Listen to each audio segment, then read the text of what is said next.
aku sangat-sangat admire bapa aku. Sebab apa? Dia sangat strong tau. Sekarang dia dekat US. 4 bulan? Tengah 4 bulan.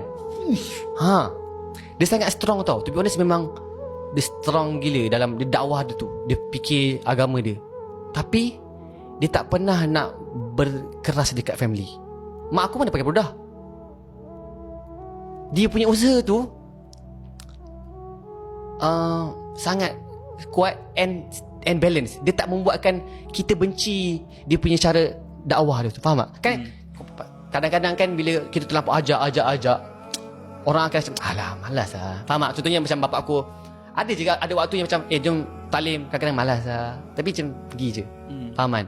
Kadang-kadang bapak aku suruh je keluar 4 bulan, keluar 10 hari kan. Tapi dia bukan yang macam tu selalu. Kira aku tak rasa macam semak dengan benda tu.